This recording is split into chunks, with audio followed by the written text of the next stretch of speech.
कहानी की शुरुआत होती है रॉसमोर जेल के अंदर, जहां पर दो कैदी एक दूसरे से लड़ने के लिए आमने सामने खड़े थे। जॉन ने पहला मुक्का दिया, लेकिन फिर नेल्सन नाम के उस दूसरे कैदी ने अपना स्क्रू ड्राइवर निकाल लिया। लेकिन जॉन भी अपने सभी हथियार साथ लेकर आया था। उसने एक चाकू नेल्सन पर फेंका, लेकिन वो ऐन वक्त पर झुक गया। दोनों एक दूसरे पर कूद पड़े, लेकिन जल्द ही ये मारपीट कुश्ती में बदल गई। जॉन को जैसे ही मौका मिला उसने नेल्सन पर अपने छुरे से वार किया, लेकिन घुसने की बजाय चाकू तो टूट गया। पता चला कि नेल्सन अपनी यूनिफॉर्म के नीचे चुराई हुई लाइसेंस प्लेट पहने हुए था। ये देखकर जॉन भी इम्प्रेस हो गया। जॉन की कहानी बड़ी अलग सी है। वो 8 साल की उम्र से जेल में आना जाना कर रहा है। शुरुआत उसने तब की जब वो बचपन में लॉटरी वाली कंपनी की वैन ही चुरा के ले गया और फिर उनका वो बड़ा सा चेक लेके सीधा बैंक में घुस गया, ये बोलते हुए कि मेरे अकाउंट में डाल दो। अबे बच्चे, तेरा अकाउंट कहाँ है? पुलिस ने उसे सीधा उठाकर गिरफ्तार कर लिया और सीधा ले गए जज नेल्सन बिडरमैन के सामने।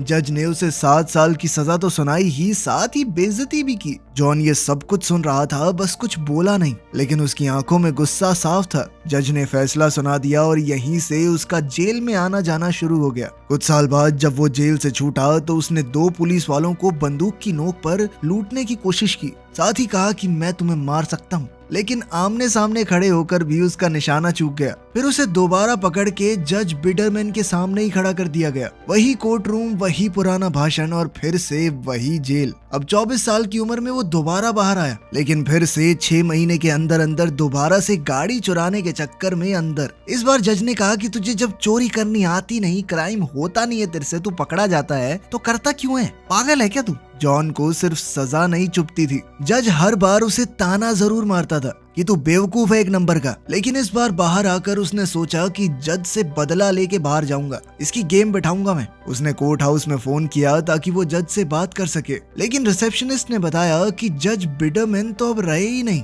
मतलब जज रिटायर नहीं हुआ, मर गया था। उसे बहुत गुस्सा आया कि थोड़े दिन पहले मैं ही मार देता इसे। उसने गुस्से में फोन को झटका, फिर बूथ से बाहर निकला और फिर गुस्से में फोन पर गोलियां चला दी। फिर वो एक बार में गया थोड़ा शांत होने के लिए। वहाँ उसकी नजर पड़ी एक अखबार पर। आर्टिकल जज के बेटे नेल्सन बिडरमैन द 4th के बारे में लिखा था। बाप बेटे दोनों का नाम बिल्कुल सेम था। अब उसके दिमाग में आया कि बाप का बदला मैं इसके बेटे से लूंगा।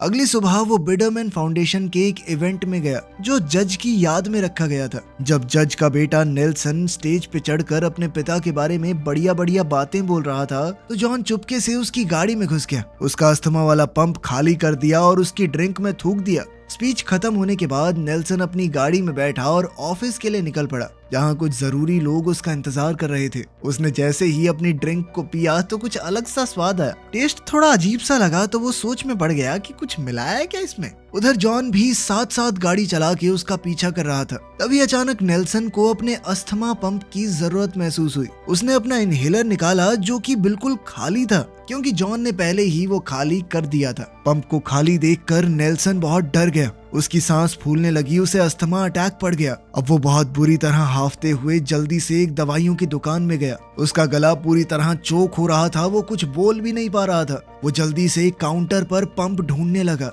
वो छटपटाते हुए हर जगह दौड़ता हुआ अपना पंप ढूंढ रहा था। तो वहीं दुकान के मालिक बुढ़ा बुढ़ी को लगा कि ये तो चोरी कर रहा है। आखिर में जब उसे पंप मिला तो उसने दिखाने की कोशिश की कि मैं आपको नुकसान नहीं पहुंचाने आया। जैसे ही वो हाथ ऊपर कर रहा था तभी जॉन ने बाहर से गोली हवा में चला दी। बूढ़े आदमी ने जैसे ही आवाज सुनी तो सोचा कि नेल्सन के पास बंदूक है। उसने जल्दी से पुलिस को बुलाने के लिए अलार्म दबा दिया और उधर बुढ़िया ने लंबी सी बंदूक निकाल ली। वहीं बाहर जॉन खुश था क्योंकि उसका मिशन पूरा हो चुका था। जज का प्यारा सा बेटा अब बंदूक की नोक पर लूटपाट के केस में अंदर जाएगा। अब नेल्सन हिरासत में अपने लॉयर ड्वेन पर चिल्ला रहा था, लेकिन सीसीटीवी में साफ दिख रहा था कि वो दुकान के अंदर उथल पुथल कर रहा था। उसके वकील ने कहा कि देखो सारे सबूत तुम्हारे खिलाफ हैं, तो अच्छा यही होगा कि तुम अपना गुनाह कबूल कर लो। इसके साथ ही उसे बिडरमैन फाउंडेशन के चेयरमैन के पद से रिजाइन करना पड़ेगा। उसका वकील ड्वेन इस वक्त फोन को स्पीकर पे लगा के बोर्ड के सारे लोगों के सामने बात कर रहा था। सबका यही मानना था कि नेल्सन को पद से हटा देना ही सही रहेगा।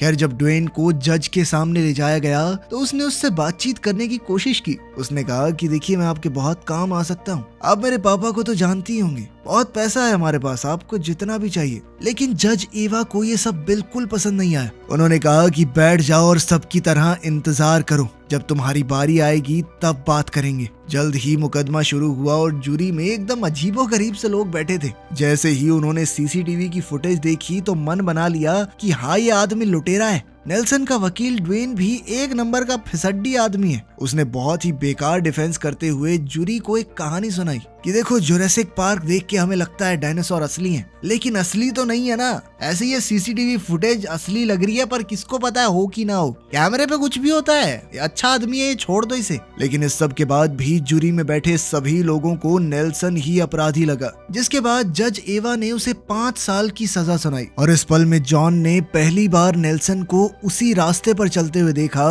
जिस पर उसके पिता ने जॉन को बार बार चलवाया था। बाद में वो अपने दोस्तों के साथ बैठा धुआं उड़ा रहा था, लेकिन उसका मन अभी भी शांत नहीं हुआ था। तभी 2 आदमियों ने उनके घर का दरवाजा खटखटाया। वो उनसे ड्रग्स खरीदने के लिए आए थे। वो समझ चुका था कि ये पुलिस वाले हैं, लेकिन फिर भी उन्हें अंदर बुलाया और ड्रग्स बेच दिए। जैसे ही वो चले गए, जॉन ने अपने दोस्तों से कहा कि अगर जेल नहीं जाना तो भाग जाओ यहाँ से, क्योंकि उसे पता था कि अब क्या होने वाला है। वो वापस जेल जाने वाला है और इस बार वो ये सब कुछ जान के कर रहा था। पहली सुनवाई में वो किसी ड्रामा में नहीं पड़ा। जब उसे जज के सामने भेजा गया तो उसने चुपचाप अपना गुनाह मान लिया और सजा काटने के लिए रशमोर जेल की मांग की, क्योंकि उसी में तो नेल्सन जाने वाला है। जज ने उसकी बात मानकर उसे उसी जेल में भेज दिया। अब नेल्सन और जॉन एक ही बस में जेल में भेजे गए। रास्ते में माहौल काफी अजीब था, लेकिन जॉन ने प्यार से पेश आते हुए नेल्सन से उसका नाम पूछा और कहा कि उम्मीद है वो दोनों जेल में साथ रहेंगे। उसने वादा किया कि मेरे साथ रहोगे तो बचे रहोगे। जेल में पहुंचने पर नए कैदी वार्डन से पहली बार मिलने के लिए लाइन में लग गए, लेकिन वार्डन की बातें सुनकर उन सबके चेहरे उतर गए। वार्डन ने कहा कि अगर लड़ाई नहीं करनी तो किसी से बात ही मत करना, और अगर लड़ाई हो गई तो किसी की शिकायत मत करना। अगर तुम्हें लगता है कि जेल में कुछ गलत हो रहा है तो अपनी सोच को अपने पास रखो, क्योंकि मुझे घंटा फर्क नहीं पड़ता। इसके बाद जॉन ने कुछ जुगाड़ लगा के नेल्सन का कमरा अपने साथ ही करवा लिया। अब उसे अपनी जिंदगी का असली मकसद मिल गया है, उस बुढ़े जज के बेटे की जिंदगी को और मुश्किल बनाना। वो दोनों जब अपने सेल में घुसे तो टॉयलेट पर एक नजर डालकर अमीर लड़का रो पड़ा, लेकिन जॉन ने उसे चेतावनी दी कि रोना बंद कर, किसी ने देख लिया ना तुझे जिंदा खा जाएंगे यहाँ पे लोग। अगर डर लग भी रहा है तो दिखाना नहीं है, ठीक है। जब नेल्सन हिम्मत दिखाने का नाटक कर रहा था तो आसपास से जाने वाले बाकी कैदी भी हंस पड़े, और इस तरह शुरू हुई बिडरमैन खानदान की चौथी पीढ़ी की जेल की कहानी। खैर, लंच के दौरान दोनों मिलकर कैंटीन गए। जॉन ने इस जेल में काफी वक्त बिताया था, तो वो सबके बारे में काफी हद तक जानता था। उसने इशारा करते हुए नेल्सन को बताया कि वो लेनर्ड है, जो व्हाइट किंगडम गैंग का लीडर है। ये बहुत अच्छे लोग हैं, किसी को कुछ नहीं कहते। जॉन जानबूझकर नेल्सन को फंसाने की कोशिश कर रहा था। खैर, दोनों खाना खाते हुए बात कर ही रहे थे कि तभी लेनर्ड किसी दूसरे कैदी पर चढ़ गया और उसे सीधा उनकी टेबल पर पटक कर चाकू से मार डाला। जॉन तो चुपके से साइड हो लिया, लेकिन नेल्सन वहीं जम गया। जल्दी ही गार्ड्स भागते हुए आए और उन्होंने नेल्सन से पूछा कि आखिर इस आदमी को किसने मारा। जॉन के इशारे पर नेल्सन ने बता दिया कि ये लेनर्ड ने मारा है इसे। बस फिर क्या था, नेल्सन बेचारा लेनर्ड के दुश्मनों में शामिल हो गया।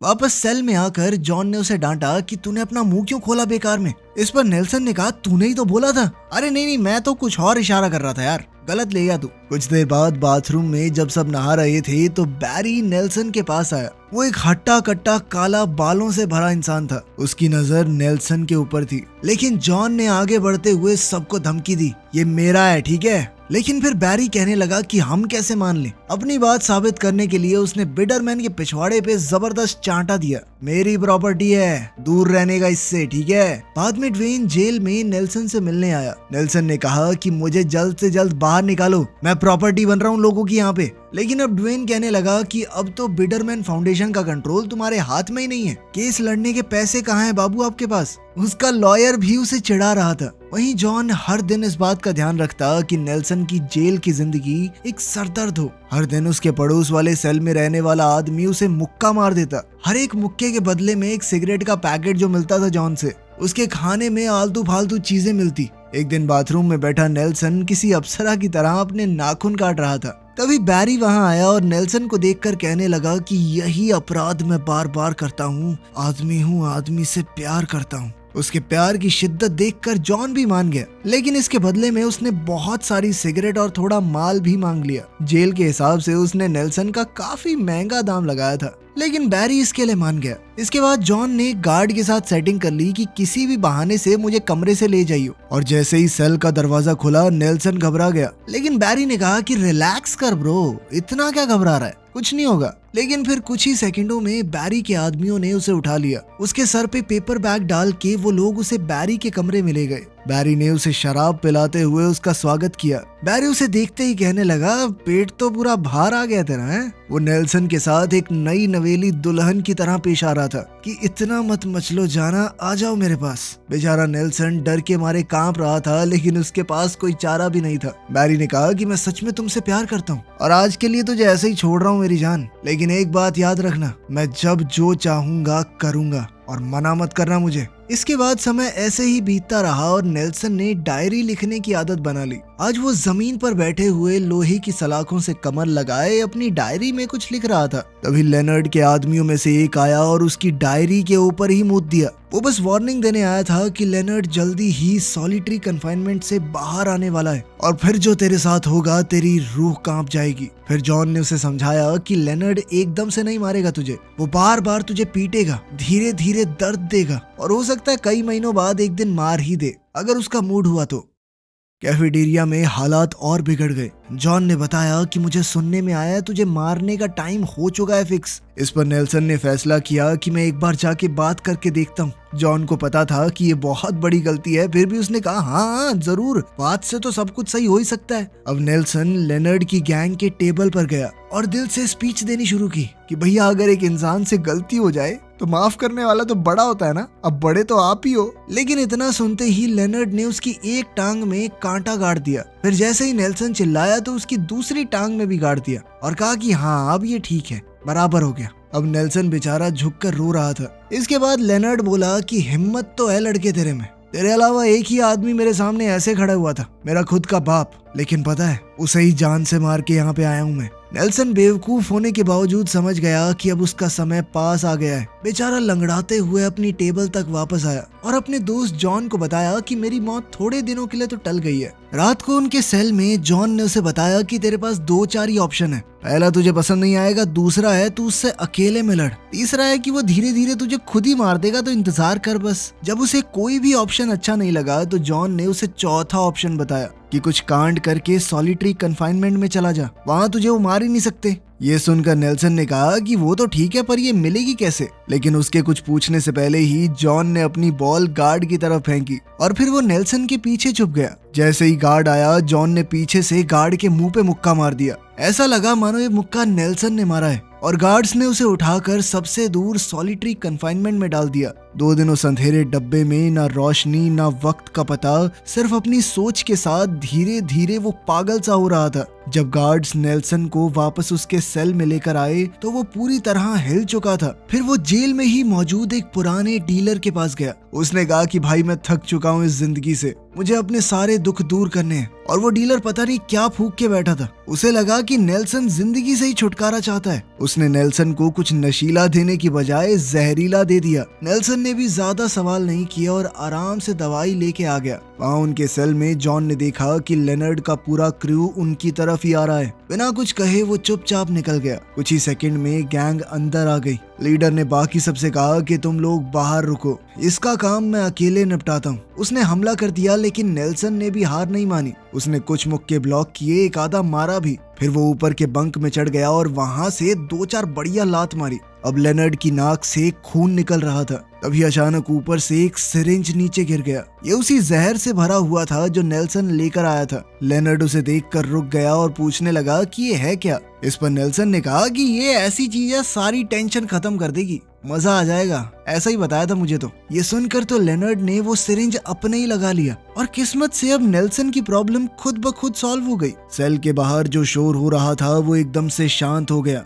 नेल्सन लेनर्ड की लाश को घसीट कर बाहर ले आया और उसके साथियों से कहा कि अगर किसी और को मरना हो तो अंदर आ जाना। ये सुनते ही गैंग के बाकी लोग तुरंत पीछे हट गए। तभी जॉन सेल में घुसा। वो ऐसा दिखाने लगा कि वो तो नेल्सन के ही साथ है। फिर बिल्कुल आराम से बोला कि जेल के अंदर किसी को मारने से 20 साल और जुड़ जाते हैं। लेकिन नेल्सन बस हल्का सा मुस्कुराया और कहा कि मैंने किसी को नहीं मारा। तभी जॉन धीरे से बोल पड़ा कि ये तो नहीं सोचा था मैंने। इस पर नेल्सन ने उसे तुरंत पकड़ लिया कि तू क्या चाहता था बे, मैं मर जाऊं। लेकिन जॉन ने बड़ी चालाकी से बात टाल दी।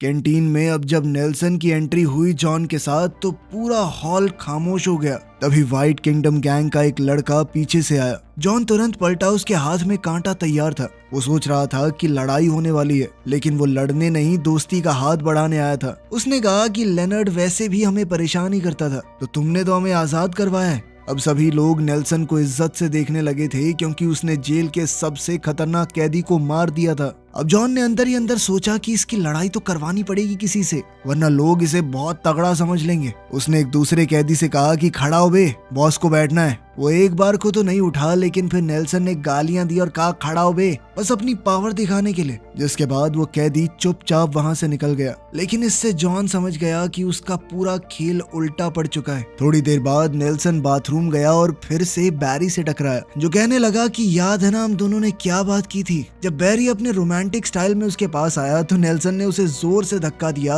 और 2 घूंसे भी मार दिए, वो भी सीधे चेहरे पर। इस पर बैरी ने गुस्से में आकर उसका गला पकड़ लिया। लेकिन नेल्सन ने कहा कि तू तो कह रहा था मेरे से प्यार करता है, प्यार में थोड़ी नोकझोंक तो चलती है ना बेबी। ये सुनकर बैरी रुक गया, बेचारा इमोशनल हो गया। नेल्सन ने भी अपनी बाहें फैला दी, आजा गले लग जा। बैरी तुरंत उसके पास आने लगा, लेकिन इतने में व्हाइट किंगडम गैंग अंदर आ गई। उन्हें अब तक खबर मिल चुकी थी कि उनके नए साथी के साथ बैरी गलत कर रहा है। वो सब मिल के बैरी पर टूट पड़े। नेल्सन बीच में आके चिल्लाया कि रुको, बस करो, लेकिन तब तक गार्ड्स वहां आ गए और इस बार उन्हें लगा कि जॉन ने सब कुछ किया है, जो एक बॉस की तरह कोने में बैठा ये सब कुछ देख रहा था। और इस बार जॉन को उठाकर उस बंद डब्बे में डाल दिया गया। जब वो बाहर आया तो जेल का माहौल पूरा बदल चुका था। उसका रूममेट नेल्सन अब सबका पसंदीदा है। वो बाकी कैदियों को कराटे सिखाने लगा, लोग उसकी बातों पर हंसते थे। जहाँ भी वो जाता उसके आसपास कोई ना कोई रहता। और तो और वो जेल के थिएटर ग्रुप का लीडर बन गया। अब नेल्सन जॉन के पास गया और उसका शुक्रिया अदा किया। कहा कि भाई अगर तू ना होता ना तो मैं ये सब झेल नहीं पाता, तूने मुझे जीना सिखाया है। ये सब देखकर जॉन का दिमाग ही हिल गया। उसने फ्रस्ट्रेट होके पूरे सेल में तोड़ फोड़ मचा दी। उसने अपनी आजादी जानबूझकर खोई थी ताकि वो जज के बेटे को जेल में परेशान कर सके, ना कि उसे जेल के मजे लेते हुए देख सके। इसी बीच बैरी और नेल्सन अब सच में काफी करीब आ गए थे, मतलब बहुत करीब। एक दिन नेल्सन सेल में अकेला था और वहाँ जॉन आया। वो एक लंबा चौड़ा भाषण देने लगा कि मुझे बहुत गर्व है भाई तेरे ऊपर, तू कहाँ से कहाँ पहुँच गया, कल तेरी सुनवाई है, मुझे उम्मीद है कि तुझे छोड़ दिया जाएगा। उसके हाथ में एक कैन था जो उसने नेल्सन को देते हुए कहा कि ये हमारे बिछड़ने का तोहफा है। लेकिन कैन पहले से खुला हुआ था। इस बात से नेल्सन को थोड़ा शक हुआ, लेकिन जॉन ने तुरंत कहा कि मेरे ऊपर शक कर रहा तू, मेरे ऊपर, गंदे।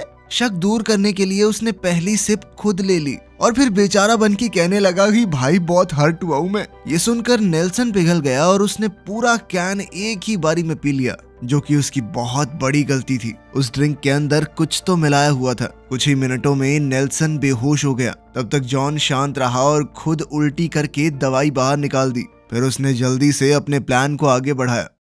अगली सुबह नेल्सन को कोर्ट ले जाया गया उसकी सुनवाई के लिए। उसने जजेस के सामने कहा कि जेल ने मुझे बदल दिया है, मैं एक नया इंसान बन गया हूँ। लेकिन उसके माथे पर व्हाइट पावर लिखा हुआ था और गले के ऊपर नाज़ियों के निशान। ये सब देखकर जजों ने उसकी समय से पहले रिहाई को खारिज कर दिया और साथ ही लिखा कि उसे पूरा समय होने के बाद ही जेल से निकाला जाए। जल्द ही नेल्सन ने भी अपने गले और माथे पर बनी हुई चीजें देखी और वो समझ गया कि ये सब किसने किया है। सेल में वापस आते ही वो जॉन पर झपटा। दोनों के बीच जबरदस्त हाथापाई हुई। दोनों तरफ से मुक्के बरसने लगे, लेकिन आखिर में जॉन ने पुराना खिलाड़ी होने का फायदा उठाया और वो जीतने लगा। जब जॉन उसे लोहे की सलाखों से दबा रहा था तो उसने सच बताया, तेरे बाप ने मुझे सजा पे सजा सुनाई, कभी सुधरने का मौका नहीं दिया। उसी के चक्कर में मैंने तुझे यहाँ भिजवाया है, मैं लेकर आया तुझे यहाँ पर। ये सुनकर नेल्सन को बहुत गुस्सा आया और उसने जॉन का सर बंक बेड के लोहे पर दे मारा। तभी गार्ड्स वहां पर आए और उनकी लड़ाई को रोकते हुए कहा कि अगर तुम दोनों को लड़ना ही है ना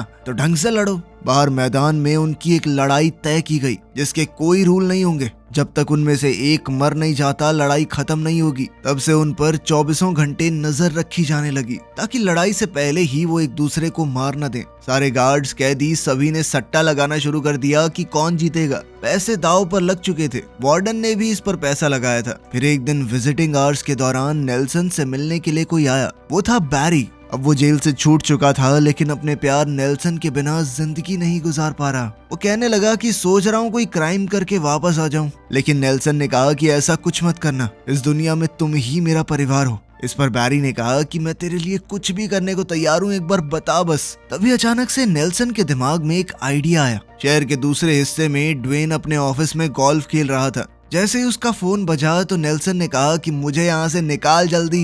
ड्वेन ने याद दिलाया कि अब तू चेयरमैन थोड़ी है, तेरे पास पैसे नहीं है, तू मेरी फीस कैसे भरेगा। इस पर नेल्सन ने कहा कि मैं हेड नहीं बन सकता लेकिन मेरा बेटा तो मेरी जगह ले सकता है ना। मैंने किसी को गोद ले लिया है, वो तेरे ऑफिस में आता होगा। तभी बैरी ऑफिस में घुस आया। 150 किलो का बेटा था उसका। उसने ड्वेन से कहा कि निकल यहाँ से क्योंकि अब चेयरमैन की कुर्सी मेरी है। जल्द ही दोनों कैदियों के बीच लड़ाई छिड़ गई। यहीं से कहानी की शुरुआत हुई थी। जॉन नेल्सन के ऊपर चढ़ गया और फिर अपनी शर्ट का एक हिस्सा जो उसने इंडस्ट्रियल क्लीनर में भिगोया हुआ था नेल्सन के चेहरे पर मल दिया। ये काफी था नेल्सन का बैलेंस बिगाड़ने के लिए और जॉन ने उसे जोर से लात मारी। फिर दोनों ने एकदम से सिरिंज निकाल ली ताकि एक दूसरे को जहर चुभा के मार सके। अचानक नेल्सन का मूड बदल गया। उसने कहा कि बंद करते हैं सब, ड्रॉ मान लेते हैं ना भाई। इस पर दोनों ने हामी भरी और फिर अचानक से उसने कहा कि मैंने यहाँ पर एक चीज सीखी है, किसी पर भरोसा मत करो। और अगले ही सेकंड उसने जॉन को इंजेक्शन लगा दिया। लेकिन जॉन ने भी मरने से पहले अपना इंजेक्शन नेल्सन को लगा दिया था। दोनों एक साथ गिर पड़े मानो मर गए हों। जल्द ही वहाँ पर मेडिकल टीम आई और दोनों को मरा हुआ घोषित कर दिया। जल्द ही दोनों को दफना दिया गया और अब बिडरमैन फाउंडेशन की ताकत पूरी नेल्सन के इकलौते बेटे बैरी को दे दी गई। लेकिन सभी लोगों के जाने के बाद बैरी ने कब्र खोदी और अंदर से निकला एक जिंदा नेल्सन। ये सब कुछ प्लान का हिस्सा था। दरअसल नेल्सन ने पहले ही डीलर से दवाई ले ली थी जो किसी भी आदमी को 3 दिन तक बेहोश रख सकती थी। वही उन्होंने एक दूसरे को इंजेक्ट की थी। मेडिकल स्टाफ को बहुत सारे पैसे देकर बैरी ने पहले ही खरीद लिया था। दूसरी कब्र के पास खड़े होकर नेल्सन ने सोचा कि इसे तो यहीं पे मरने के लिए छोड़ देते हैं। लेकिन फिर बैरी इमोशनल हो गया और उन्होंने जॉन को निकाल ही लिया। थोड़ी बहस हुई, फिर दोनों ने हाथ मिलाया और पुरानी दुश्मनी को वहीं दफना दिया। 1 साल बाद हमने देखा कि ये सभी लोग अपनी बढ़िया जिंदगी जी रहे थे। वीडियो पसंद आई तो लाइक कर देना, चैनल को सब्सक्राइब कर लेना। मिलते हैं अगली वीडियो में।